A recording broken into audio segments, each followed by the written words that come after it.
Hi, my name is Eric Jensen. I'm going to be presenting here about the indicators framework for the UNESCO recommendation on science and scientific researchers. So I'll start by briefly introducing my background. So my name is Eric Jensen. I'm a senior research fellow at ICoRSA, which is the International Consortium of Research Staff Associations, and is a partner on these European Union funded projects that you see listed here. My background is a mix of different social sciences, starting in communication in the United States at Portland State University, and then I moved to the UK to finish my postgraduate studies in sociology at the University of Cambridge.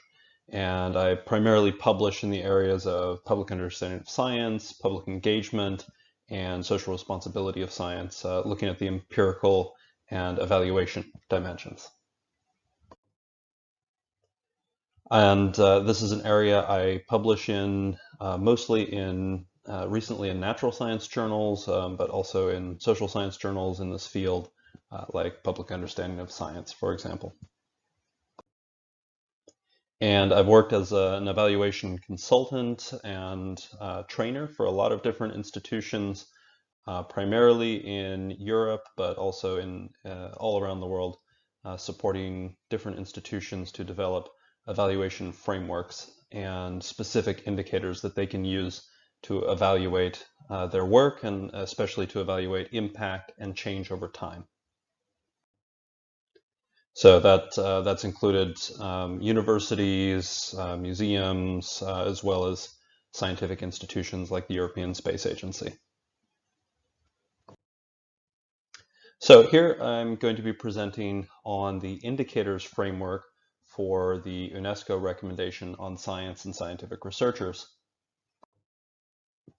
Within this framework, there are 10 key priority areas that have been defined for the focus of the monitoring and evaluation and the implementation of the recommendation.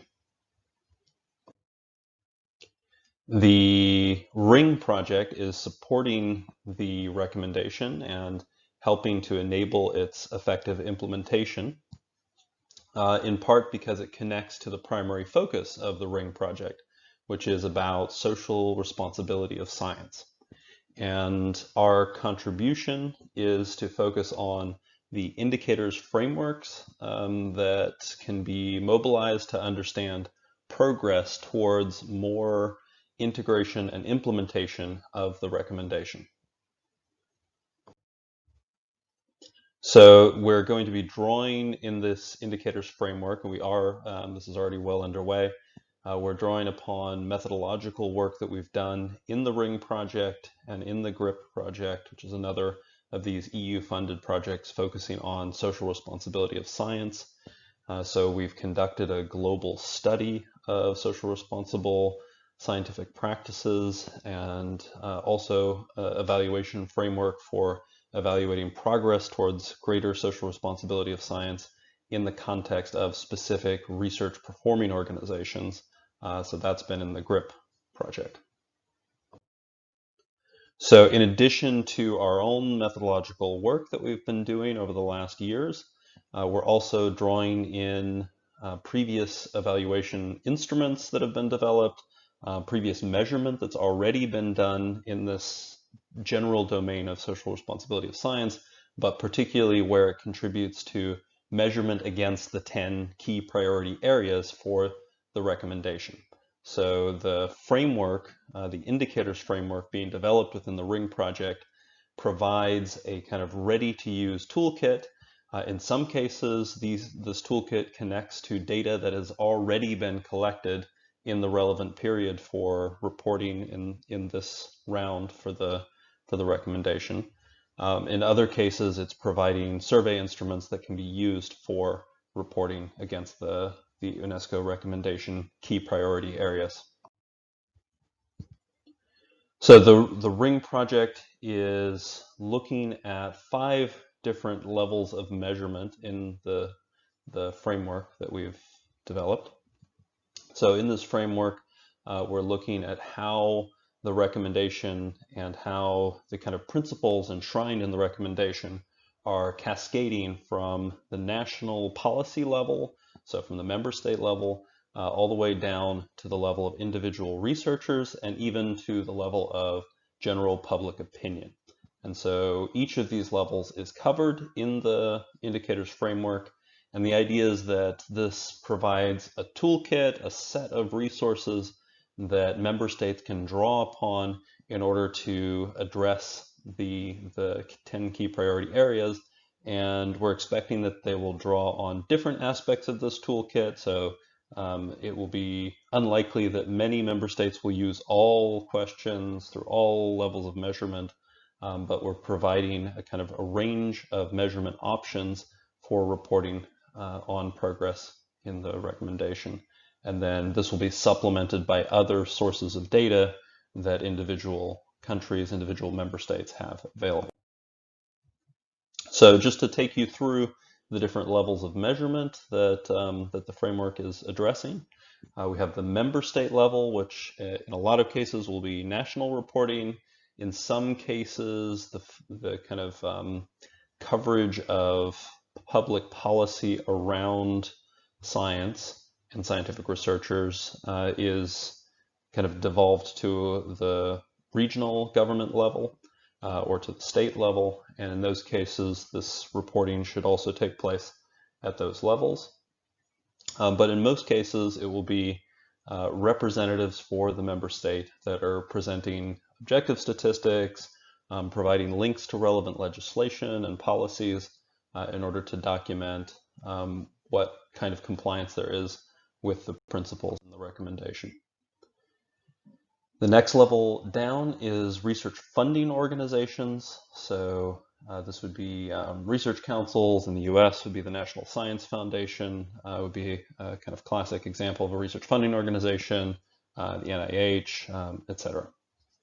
So these research funding organizations are taking general principles that are in legislation, in public policy, and they're putting them a step closer to practice by including them in funding priorities.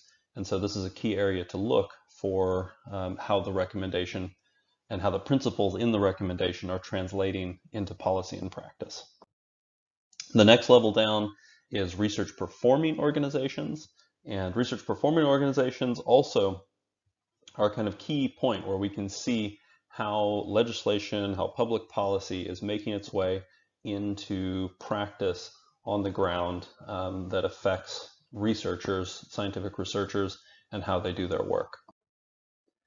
Then there's the level of individual researchers, and individual researchers also have a kind of important vantage point here where they can say not just what's been kind of put into place officially, but what does this actually feel like on the ground? How do people see the recommendation and the principles in the recommendation translating into the kind of culture and norms and the feeling of what it's like to be a researcher? Do you see scientific freedom, for example, at that level of being an individual researcher, even if it's technically included in formal legislation and policy?